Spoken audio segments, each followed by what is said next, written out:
This is part 1 of unit setup. Don disposable gown. A minimum of 1 disposable gown must be utilized per clinic session. Therefore, for all day clinic sessions, students must utilize a minimum of 2 disposable gowns, one for the morning session and one for the afternoon session. Disposable gowns must be changed in the event it becomes grossly contaminated, torn, etc. Disposable gowns are allowed in the clinic facility, dispensary, and or the plaster lab. Disposable gowns are not allowed in the reception area, business office, classroom, student communication center, or out of the clinic facility area. Hooks are available throughout the facility to hang disposable gowns in the event it needs to be removed to enter a disposable gown restricted area. Retrieve cassette, blue barrier tray, and all other instruments, equipment needed. Example, cassette, handpiece, implant scalers, etc., and unit water bottle from dispensary. Place cassette, blue barrier tray, instruments, equipment, handpiece, tips, unit water bottle, and unit cabinet. Remove dry unit water bottle, marked with blue tape from unit, and place in unit cabinet.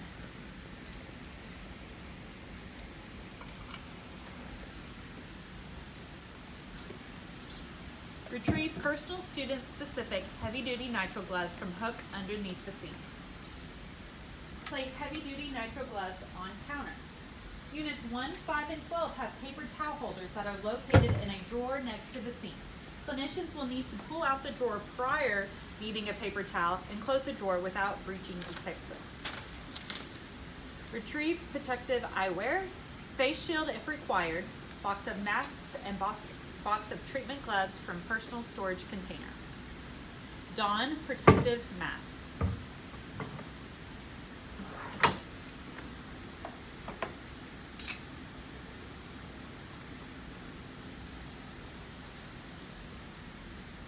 Don protective eyewear. The mask will be molded to the nose bridge to create a seal so the goggles will not fog. Place face shield if required, box of masks, and box of treatment gloves in a unit cabinet that is easily accessible for patient care. Place personal storage container on countertop with lid always on container unless taking an item out or putting it up. Obtain trash bag from unit cabinet. Insert trash bag through holding collar, raise collar, overshoot, and twist to lock bag and collar.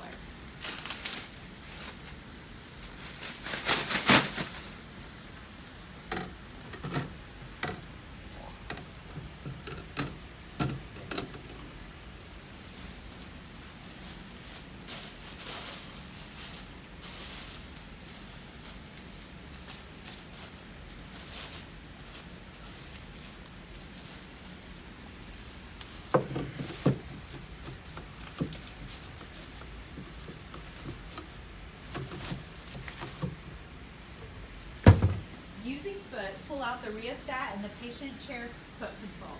Move cord hoses if applicable to minimize trip hazards to the left of the patient chair. This metal round item is the rheostat. This other item is the patient chair control. Perform antiseptic hand wash. 3 short latherings for 30 seconds total, 10 seconds each. Use warm water and appropriate soap. Avoid self-contamination by not leaning on sink countertops. Lather hands quickly with warm water and soap. Rub all surfaces vigorously. Interlace fingers and rub back and forth with pressure.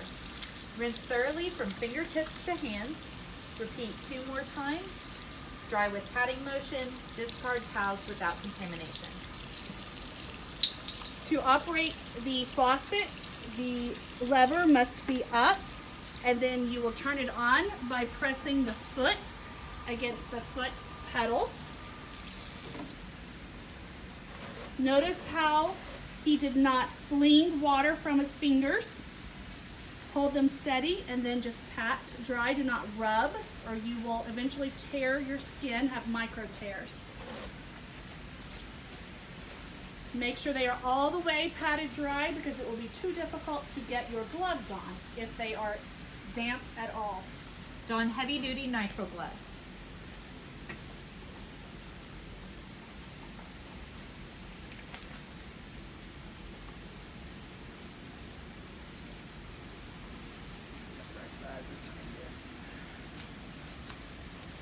to flush all dental lines. For AM clinic and PM clinic, if there is no AM clinic, retrieve unit water bottle from unit cabinet. Fill unit water bottle with distilled water.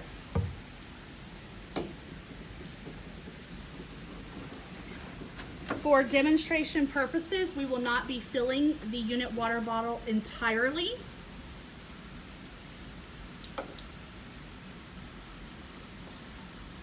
Once finished, place distilled water jug back in cabinet.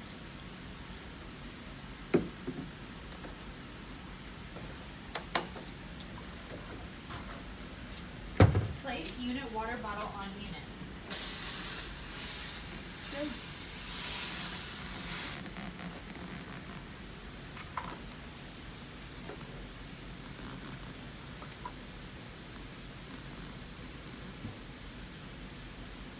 You will match the threads and righty-tighty to place the unit water bottle.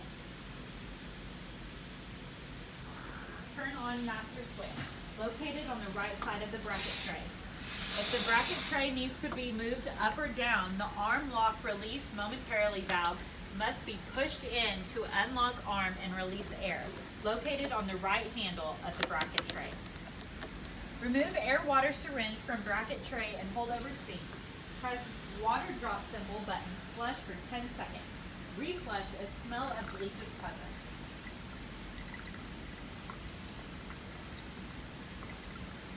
You would count to your 10 seconds. For demonstration purposes, we're going quicker. Flip rheostat switch to blue dot.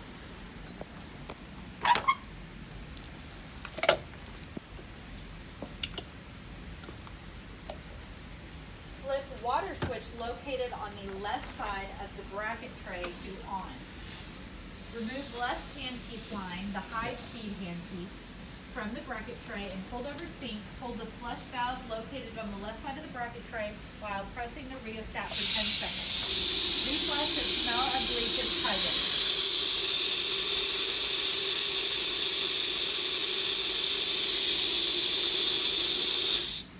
Again, you would do this for your full 10 seconds. You will need to count. For demonstration purposes, we're going quicker. Remove saliva ejector from bracket tray and hold under running water in sink.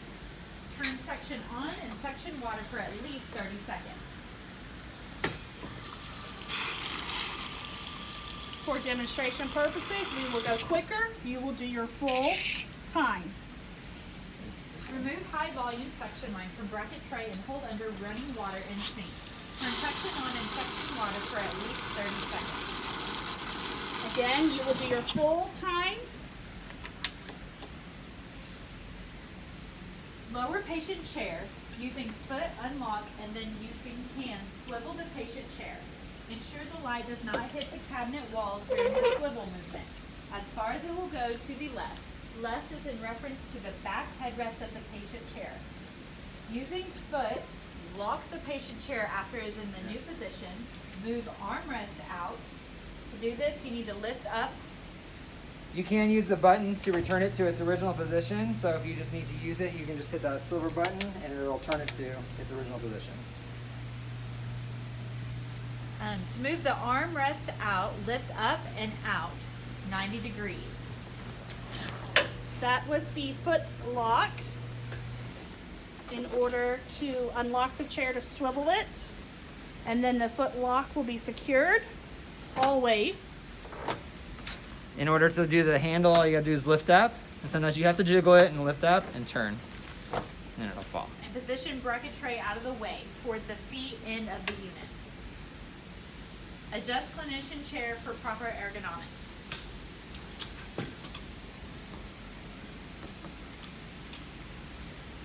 Clinician chair, the small of the back should be in line with the chair back. Your legs are slightly greater than 90 degrees at the hip joint. Your legs are shoulder width apart. Feet are flat on the floor. This concludes part 1. Please note there may be items slightly different from your directions. This is the general rule. If your written directions are different, always follow them unless stated otherwise.